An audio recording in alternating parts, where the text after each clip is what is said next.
శ్రీమాత్రే నమః. శ్రీ సుదర్శన భక్తి ఛానల్కి స్వాగతం, సుస్వాగతం. భాగవత భక్తులందరికీ హృదయపూర్వక వందనాలు. ఈరోజు మనం ఆ కర్ణుని గురించి తెలుసుకుందాం. కర్ణునికి ఇద్దరు భార్యలు. ఒక ఆమె వృషాలి. ఈమె చాలా పతివ్రత, సూతకన్య కూడా. నిజంగా ఆ మహాతల్లి ఎంత భర్త అంటే ప్రేమ, అభిమానం. అంటే భర్త చనిపోయిన తర్వాత ఈమె కూడా భర్తతో పాటు సతీ సగమనము అయ్యిందట. రెండో భార్య సుప్రియ. 9 మంది పిల్లలు ఉన్నారట వీళ్ళకి. వీళ్ళలో వృషసేనుడు, చిత్రసేనుడు, సత్యసేనుడు, సుసేనుడు, వృషకేతువు. ఇలా ఈ వృషసేనుడు అనేటువంటి వాడు 14వ రోజు ఆ కురుక్షేత్ర యుద్ధంలో అర్జునుని చేతిలో చనిపోయాడట.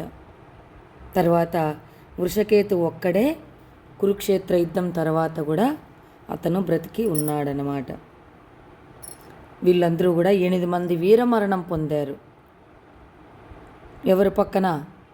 కౌరవుల పక్కన ఉండి అన్నమాట. అంటే యుద్ధం తర్వాత ఒక్కడే బతికి ఉన్నాడు. ఎవరు? ఆ యొక్క వృషకేతువు. ఈ యొక్క వృషకేతువు చూసి కుంతి అర్జునునితో అంది, నాయనా ఇతను నీ అన్న కొడుకు అని చెప్పగానే అర్జునుడు దత్తత తీసుకున్నాడట. అర్జునుడు ఆ యొక్క వృషకేతువుకి ఇంద్రప్రస్థానానికి రాజు చేశాడట. కర్ణుని వంశం ఆ విధంగా కొనసాగిందన్నమాట. ఆ యొక్క వృషకేతువు పరీక్షిత్ మహారాజు దగ్గర మంత్రి అయ్యాడట. మంత్రిగా ఇతనే ఉండి నడిపించాడంట. యుద్ధం 17వ రోజు కర్ణుడి ఆ యొక్క రథం నేలపైన కూలి అతను పడిపోయి ఉన్నాడు. రథచక్రం భూమిలో కూరుకుపోయింది. అర్జునుడి బాణం ఈ యొక్క కర్ణుడి గుండెల్లో దిగిందన్నమాట. ప్రాణం పోతోంది కానీ పోవడం లేదు. ఎందుకంటే ధర్మదేవత, ఆ ధర్మము తలదిండులాగా అతన్ని ఉండి రక్షిస్తూ ఉందన్నమాట. ఇతను జీవితాంతం పాటించాడు ధర్మం కాబట్టి ఇతన్ని వదలను అని ధర్మదేవత అక్కడే ఉందట. చూసారా? కాబట్టి శ్రీకృష్ణ పరమాత్మ మళ్ళీ బ్రాహ్మణ వేషంలో లీల చూపించాడు. ఆ శ్రీకృష్ణుడు బ్రాహ్మణ వేషంలో వచ్చి, అయ్యా స్వామి, నువ్వు ఎవరికైనా కానీ దానం చేస్తావట కదా, కాబట్టి నువ్వు నాకు దానం చేయవయ్యా అని అడిగాడు. అప్పుడు కర్ణుడు నవ్వాడు. స్వామి, దీనావస్థలో మరణంతో ఉన్నాను, రాజ్యం లేదు, నా దగ్గర ఏమీ లేదు, ఏమివ్వను స్వామి అన్నాడట. అప్పుడు ప్రాణం ఏమివ్వను అంటే, కర్ణ, నీ దగ్గర ఒకటి ఉంది, అది ముల్లోకాల్లో ఎవరి దగ్గర కూడా లేదు. ధర్మం అనేటువంటిది అంత గొప్పగా ఆచరించాడు. నీ జీవితాంతం నువ్వు చేసిన పుణ్యాన్ని నాకు, ఆ ధర్మాన్ని నాకు దానం చెయ్యి. అయ్యో స్వామి అని పక్కు నవ్వాడట.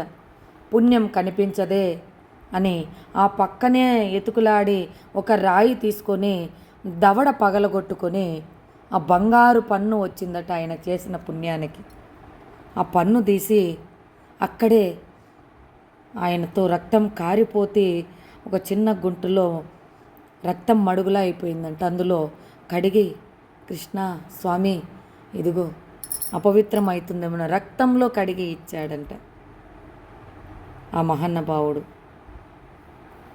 అంటే ఉండగా ఇచ్చాడనమాట. ఈ జన్మలో నేను చేసిన పుణ్యము, ధర్మము నీకు ఇప్పుడు ధారపోస్తున్నాను స్వామి అని ఆ క్షణం, ఒక్క క్షణం కూడా ఆలోచించకుండా ఇచ్చాడంట. ఆ వెంటనే ధర్మదేవత లేచి అక్కడి నుంచి వెళ్ళిపోయిందంట. కర్ణుడి ప్రాణం శరీరము వదిలేసింది. అంటే బ్రతికి ఎందుకు అలా చేశాడు శ్రీకృష్ణ పరమాత్మ? బ్రతికి ఉంటే దుర్యోధనుని పక్షం బలపడుతుంది. ధర్మ సంస్థాపన కోసం కర్ణుని ఆ యొక్క ధర్మాన్నే బలి కోరాల్సి వచ్చింది. అంటే కర్ణుడి మోక్షం కోసము నీ ధర్మం నాకు ఇచ్చేస్తే నువ్వు పుణ్యం లేని వాడివి అవుతావు, పుణ్యం లేకపోతే స్వర్గం రాదు, నరకము రాదు, పుణ్యము లేదు, పాపము లేదు, నేరుగా నా దగ్గరికంటే వైకుంఠం వస్తావు అంటే కర్ణుడికి సాయుధ్యాన్ని ఇచ్చేశాడనమాట. సాయుధ్యముక్తి ఇచ్చేశాడను శ్రీకృష్ణ పరమాత్మ. దానవీర శూర కర్ణుడిగా బిరుదు పొందాడు. ఆహా, చనిపోతూ కూడా దానం చేశాడు. లోకం మొత్తం తల వంచింది. అంత్యకాలేపి దానం కుర్యాత్, చివరి క్షణంలో కూడా దానం చెయ్యాలి అని తెలియజేశాడు మనకు ఆ యొక్క కర్ణుడు. ఆ యొక్క కర్ణుడు మోక్షానికి వెళ్ళాడనడానికి ఆధారం వ్యాసుడు రాసినటువంటి భారతంలో యుద్ధం తర్వాత ధర్మరాజు అశ్వమేధ యాగం చేశాడు. అప్పుడు వ్యాసుడు చనిపోయిన వీరులందరినీ ఒక రాత్రి పిలిపించాడు. కర్ణుడు కూడా వచ్చాడు. అంటే కర్ణుని కూడా మోక్షం వచ్చేసినట్టే కదా, దివ్య శరీరుడు అయినట్టే కదా. అంటే పుణ్యలోకాలకు వెళ్ళాడని అర్థం. ఇంకొక మాట, కృష్ణుడు అంటే కర్ణుడు చనిపోయాక కృష్ణుడుతో అర్జున, కర్ణుడు మహాదాత, వాడి అంత్యక్రియలో నువ్వే చెయ్యి అన్నాడు. అంటే కనికరం చూపించాడంటే శత్రువు పైన కూడా. ఆ పరమాత్మ నీ శత్రువు కూడా నువ్వు ధన సంస్కారాలు చెయ్యి అని చెప్పాడంటే ఆయన యొక్క ఎంత గొప్పవాడు చూడండి కర్ణుడు. శత్రువుకు కూడా అంత్యక్రియ చేయించాడు భగవంతుడు. అంటే భగవంతుడి దృష్టిలో అతను ఉన్నాడంటే అతను నిజంగా మహానుభావుడే, మోక్షం వచ్చినట్టే.